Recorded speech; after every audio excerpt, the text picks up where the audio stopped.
Hello there guys, this is Dante Knoxx, lead design for the tower from Narrow Monolith. Right, I wanted to put together a little preview video for you guys today of an alpha version of the tower.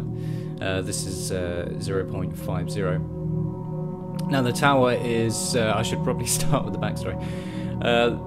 Dark Ages England, a really crappy place to be. 10th century England was not a pleasant place to be. The Dark Ages were really the disgusting, pitiful, dark time for humanity.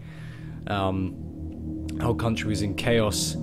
So this really forms the backstory of our character Elliot, who is a supposed traitor and has been thrown in really what can be described as the worst place in the country.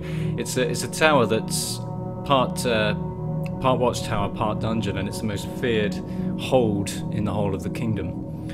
Now we start the game in one of these said dungeons as a prisoner within the tower, and it is up to the player to initially break free after a folly from one of the current guards, and after the guards are basically finished with Elliot and the beating that they love to give everyone, the player can break free. Now, I should probably mention that the tower is exceptionally dark, but that is the mainstay of the gameplay. You will from time to time come across torches or lit up areas called the respite areas, which we'll see a little bit later on in the video. But for now, we're going to enter the first, what's called traversal. And these traversals can be seen as gaps between respite areas, and they will initially be very jarring,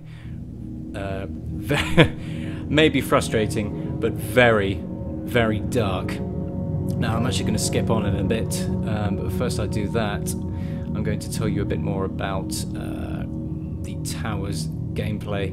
Now, as I said earlier, the version I'm playing here at the moment is 0.50, so there's a lot of bugs still to iron out. The frame rate issues will be gone.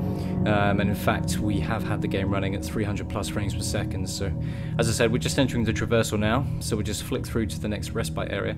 Now, these respite areas contain bales of hay that allow you to rest upon, and this will then allow you in turn to save and access the menu. And later on, another function is forge, which will allow you to forge useful items. But that's still in the pipeline, and I'm not really going to reveal that at the moment.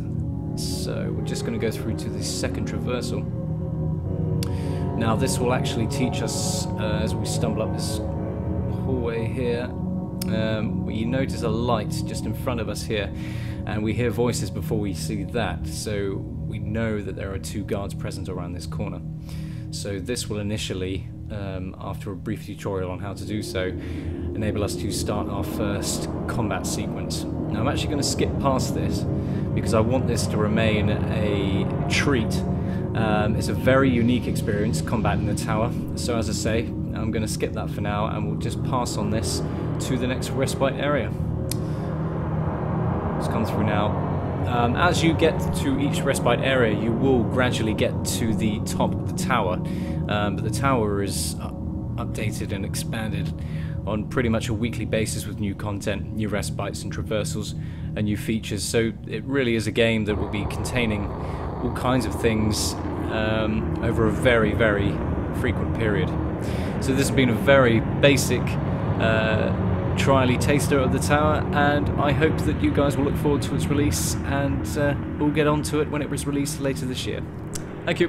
Bye bye.